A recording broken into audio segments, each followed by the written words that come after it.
प्रिय विद्यार्थियों, मैं गजेंद्र कुमार महावर, सहायक आचार्य भौतिक शास्त्र, राजकीय महाविद्यालय राजगढ़, अलवर। आज का हमारा विषय है स्थितिज ऊर्जा वक्रों तथा कण की गति की विवेचना। Discussion of potential energy curve and motion of A particle. यह बीएससी फर्स्ट ईयर मैकेनिक्स का टॉपिक है। आज इसके बारे में हम चर्चा करेंगे। तो देखिए, किसी कण की स्थितिज ऊर्जा है वह किसी बिंदु के सापेक्ष स्थिति पर निर्भर करती है। यदि किसी कण की स्थितिज ऊर्जा तथा उसकी किसी नियत बिंदु के सापेक्ष स्थिति के मध्य में अगर कर्व खींचे जाएं, तो वो जो कर्व हैं वो कहलाएंगे स्थितिज ऊर्जा वक्र। यदि कण की गति केवल x दिशा में हो तो जो कण की स्थितिज ऊर्जा है वह केवल x की स्थिति पर निर्भर करेगी, डिपेंड करेगी। और कण की स्थितिज ऊर्जा का जो ऋणात्मक ग्रेडियंट है वो उस बल को प्रदर्शित करता है जिस बल क्षेत्र में कण गति करता है। किसी विस्थापन x के लिए कण पर जो कार्यरत बल होगा उसका मान होगा F equal to minus del u upon del x. जो जनरल फार्मूला है वो है F equal to minus grad u, लेकिन ये सिर्फ पोजीशन x पर डिपेंड कर रही पोटेंशियल एनर्जी, इसलिए ये जो बल है उसमें सिर्फ x का कंपोनेंट आएगा del u upon del x.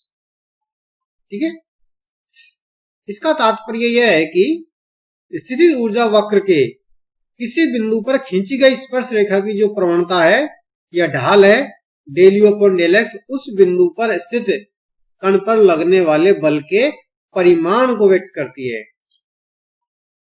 ठीक है, यानी अगर हम स्थितिज ऊर्जा वक्र के किसी बिंदु पर अगर स्पर्श रेखा खींचेंगे तो जो उसकी स्लोप है या ढाल है वो इस बिंदु पर लगने वाले बल के परिमाण मैग्नीट्यूड को रिप्रेजेंट करेगा। ठीक है, आगे देखिए,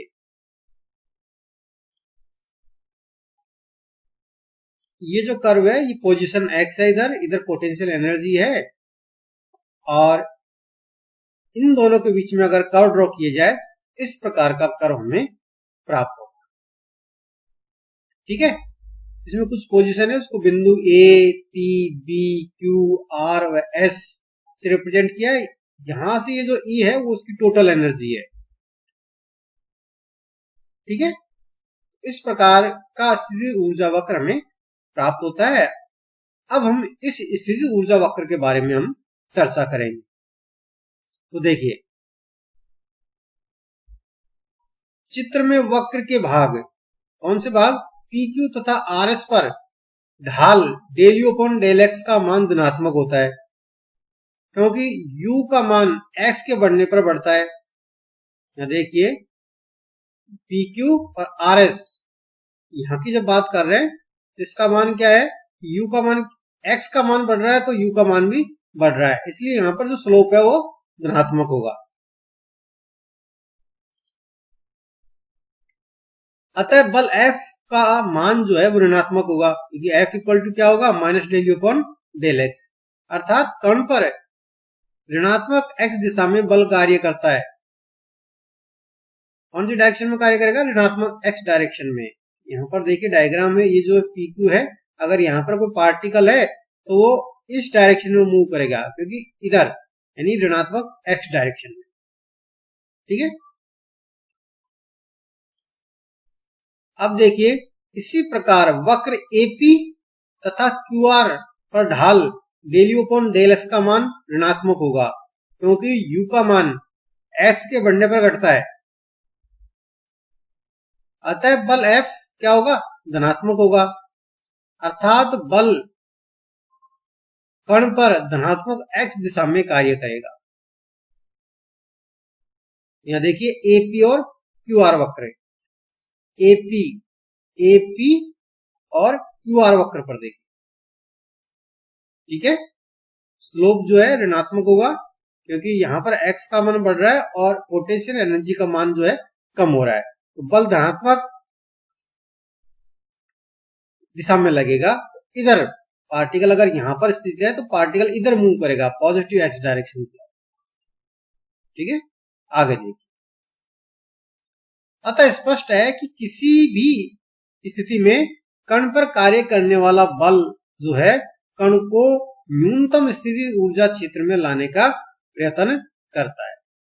डायग्राम से देखिए कि अगर कोई पार्टिकल यहां पर है तो उसको बल इधर डायरेक्शन में लगेगा, तो पार्टिकल यहां लाना, यहां आएगा न्यूनतम स्थिति ऊर्जा क्षेत्र में। अगर पार्टिकल इधर है तो फोर्स काम कर रहा है इधर, यानी किसी भी स्थिति में जो पार्टिकल को वो न्यूनतम स्थिति ऊर्जा क्षेत्र में लाने का प्रयास करता है।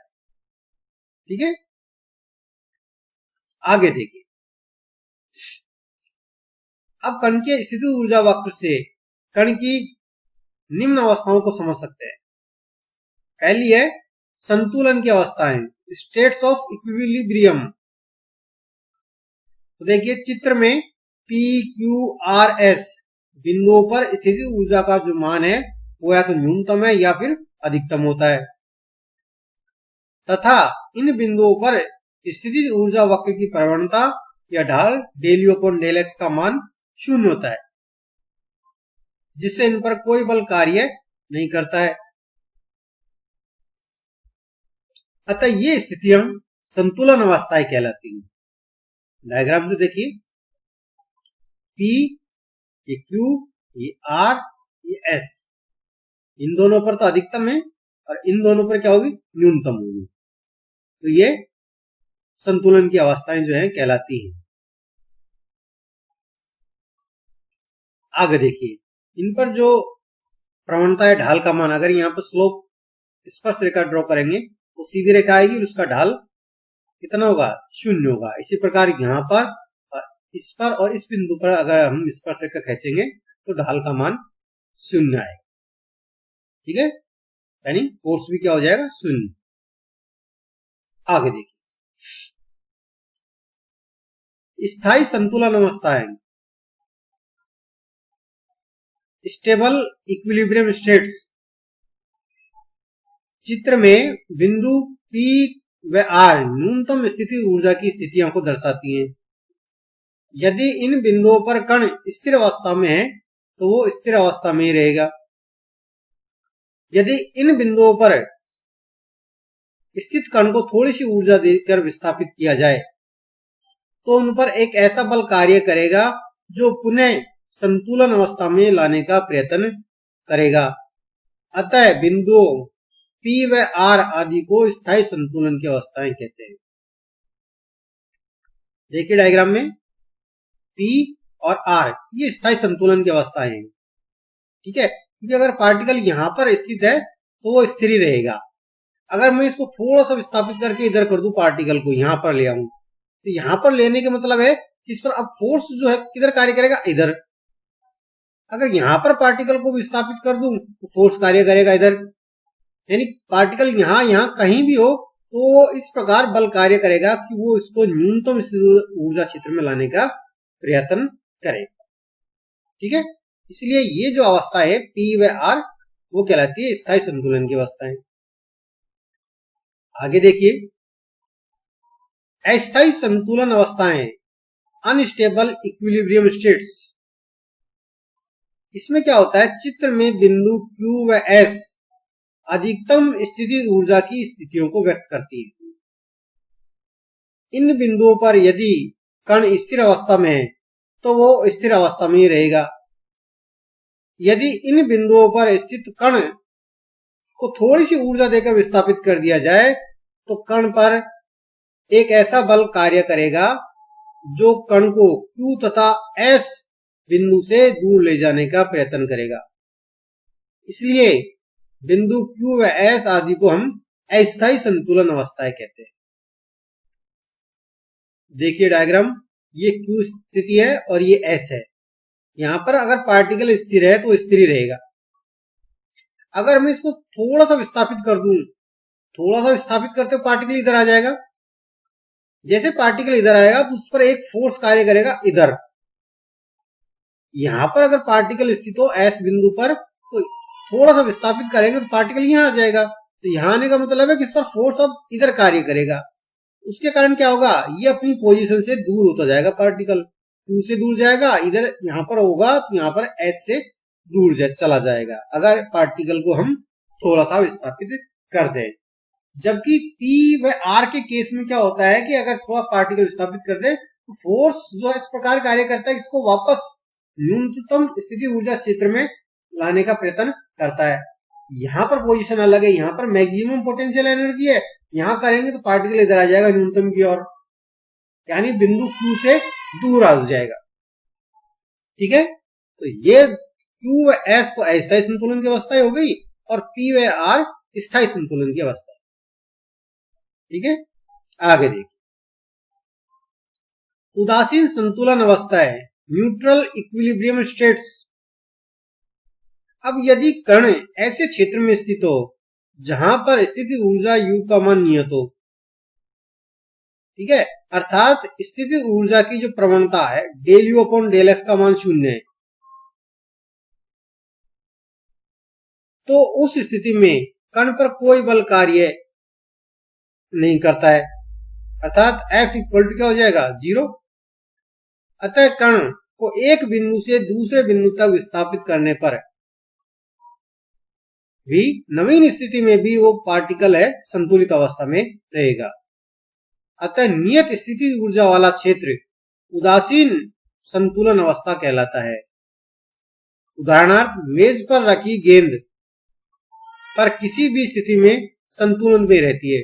अगर मेज पर कोई गेंद रखी है उसको थोड़ा सा विस्थापित करेंगे तो वो वहां पर भी संतुलित अवस्था में हो जाएगी। ठीक है, डायग्राम से अगर देखना चाहें तो डायग्राम में ये जो बिंदु Q है, अगर मैं इसको थोड़ा सा फ्लैट कर दूं यहां से, ये तो शार्प है ऐसे, अगर मैं इसको यहां से काट के ऐसा फ्लैट कर दूं यूं, तो उस केस में यहां से लेकर यहां तक पार्टिकल जो है उसकी प्रवणता कितनी होगी 0 और फोर्स 0 हो जाएगा। उस केस में यहां से लेकर यहां तक पार्टिकल को कहीं भी विस्थापित करेंगे तो क्या होगा कि वो स्थायी अवस्था में ही रहेगा। ठीक है, अगर मैं स्लो को यहां से कट कर दूं इधर तो एक फ्लैट जैसा बन जाएगा इधर सरफेस, और उस पर यहां पर रखो चाहे यहां पर रखो पार्टिकल स्थायी अवस्था में ही रहेगा। उस प्रकार का केस है, तो वो जो अवस्थाएं होंगी वो न्यूट्रल उदासीन अवस्था है। अब आगे देखिए विभव कूप या परिबद्ध क्षेत्र, पोटेंशियल वेल और बाउंड रीजन। मान लीजिए कि बिंदु P पर विराम अवस्था में स्थित कणों को कुछ ऊर्जा देकर इस बिंदु से हम थोड़ा विस्थापित करते हैं तथा कण की जो कुल ऊर्जा E का मान उसके न्यूनतम स्थिति ऊर्जा U0 के मान से अधिक है, यानी जो टोटल एनर्जी है उसकी न्यूनतम स्थिति ऊर्जा मान से कुछ अधिक है। कण की जो कुल ऊर्जा है E को क्षैतिज रेखा AB द्वारा व्यक्त की गई है और संरक्षी बल के कारण E का मान जो है सदैव नियत रहता है। डायग्राम में देख लीजिए कि ये जो यहां पर हमने ऊर्जा E को रिप्रेजेंट किया है, ये कुल ऊर्जा है और कुल ऊर्जा का मान है, इसकी जो न्यूनतम स्थिति ऊर्जा मान है U0 से, उससे इसका मान अधिक है। ठीक है, किसी बिंदु X पर स्थिति ऊर्जा U होने से गतिज ऊर्जा कितनी हो जाएगी K equal to E minus U। अतः जब कण A बिंदु पर होता है तो उसकी गतिज ऊर्जा 0 होती है, अर्थात बिंदु A पर कण की जो कुल ऊर्जा E है वो स्थिति ऊर्जा के रूप में होती है। इस स्थिति में कण पर प्रत्यानयन बल कार्य करता है जो कण को P बिंदु की ओर लाने का प्रयत्न करता है, जिससे क्या होगा उसकी स्थिति ऊर्जा में धीरे धीरे कमी आएगी और स्थिति ऊर्जा में होने वाली ये जो कमी है वो किसके रूप में प्रकट होगी, गतिज ऊर्जा के रूप में, क्योंकि कण की जो कुल ऊर्जा वो नियत है। देखो डायग्राम से ये बिंदु A है, ठीक है, इस बिंदु पर जो टोटल एनर्जी E है वो सिर्फ पोटेंशियल एनर्जी के रूप में होगी। ठीक है, जब पोटेंशियल एनर्जी के रूप में है तो इस पर एक प्रत्यानयन बल कार्य करेगा, प्रत्यानयन बल किधर कार्य करेगा, इधर बिंदु P की ओर इधर। तो जैसे जैसे पार्टिकल इधर आएगा तो उसकी पोटेंशियल एनर्जी कम होगी, चूंकि ये जो कुल ऊर्जा वो नियत है, तो अब क्या होगी, पोटेंशियल एनर्जी कम हो रही है तो इसकी क्या हो जाएगी, काइनेटिक एनर्जी जो है वो बढ़ जाएगी। जैसे जैसे इधर आएगा पार्टिकल, उसकी काइनेटिक एनर्जी बढ़ती जाएगी, पोटेंशियल एनर्जी कम होती जाएगी। यहां पर आएगा तो यहां पर जो पोटेंशियल एनर्जी तो न्यूनतम हो जाएगी और काइनेटिक एनर्जी क्या हो जाएगी, मैक्सिमम। ठीक है, अब देखो बिंदु P पर कण की स्थिति ऊर्जा न्यूनतम और गतिज ऊर्जा क्या होती है, अधिकतम होती है। अब इस गतिज ऊर्जा के कारण बिंदु जो पार्टिकल है बिंदु P को पार करके बिंदु B की ओर चलने लगता है, क्योंकि पार्टिकल में काइनेटिक एनर्जी है, इसलिए वो बिंदु P पर रुकेगा नहीं। बिंदु P से फिर क्या करेगा, आगे चलेगा और बिंदु B तक जाएगा, वो फिर वापस बिंदु B पर जाएगा, तो वापस क्या हो जाएगा, बिंदु B पर इसकी जो कुल ऊर्जा है वो कौन सी हो जाएगी, पोटेंशियल एनर्जी हो जाएगी। ठीक है, तो डायग्राम से देखिए, ये डायग्राम है, पार्टिकल यहां था, यहां से इधर P पर आया, P पर से रुकेगा नहीं क्योंकि इसके पास यहां पर काइनेटिक एनर्जी मैक्सिमम है, तो ये यहां पर जाएगा B की ओर, B की ओर जाएगा। अब टोटल एनर्जी जो क्या हो जाएगी, इसकी पोटेंशियल एनर्जी के रूप में हो जाएगी। जैसे ही पोटेंशियल एनर्जी के रूप में होगी तो इस पर एक प्रत्यानयन बल कार्य करेगा जो पुनः इसको बिंदु P की ओर लाने का प्रयास करेगा। वापस यहां पर आएगा तो इसकी काइनेटिक एनर्जी मैक्सिमम हो जाएगी और वापस ये इधर चलेगा बिंदु A की ओर। अब क्या है कि पार्टिकल A और B बिंदु के बीच में दोलन करने लगेगा किसी आवर्तकाल T से। ठीक है, यानी पार्टिकल जो है ये इस पोटेंशियल वेल में क्या हो गया, कन्फाइंड हो गया, परिबद्ध हो गया, और इसी को अपन क्या कहते हैं, विभव कूप। ठीक है, क्योंकि ये इससे बाहर नहीं जा पा रहा है, यहां पर आएगा वापस इधर चला जाएगा, इधर से आएगा वापस इधर जाएगा, तो इसी के बीच में ये कन्फाइंड हो गया है पार्टिकल, और इसी को हम विभव कूप कहते हैं। तो देखिए इस प्रकार कण A और B बिंदुओं के मध्य किसी आवर्तकाल T से दोलन करने लगता है, और ये जो A और बिंदु हैं ये कहलाते हैं वर्तन बिंदु, टर्निंग पॉइंट, और इन दोनों के मध्य का जो क्षेत्र है वो परिबद्ध क्षेत्र और या विभव कूप कहलाता है। इस क्षेत्र में कण जो है बाउंड स्टेट, परिबद्ध अवस्था में होता है, बद्ध अवस्था में। ठीक है, यह परिबद्ध क्षेत्र स्थायी संतुलन बिंदु के निकट बिंदु पर होता है, यानी जो P स्थायी संतुलन है उसके निकट बिंदु पर ये होता है। ठीक है, विभव कूप के उच्चतम तथा निम्नतम स्थितियों के संगत स्थिति ऊर्जाओं के अंतर को विभव कूप की बंधन ऊर्जा कहते हैं। यानी जो हमारे पास विभव कूप है उसकी मैक्सिमम पर पोटेंशियल एनर्जी कैलकुलेट कर लीजिए और मिनिमम पर इसका जो अंतर है, यानी यहाँ पर मैक्सिमम कितनी है और यहाँ पर पोटेंशियल एनर्जी का मान कितना है, इन दोनों का जो अंतर है वो विभव कूप की बाइंडिंग एनर्जी। ठीक है, आगे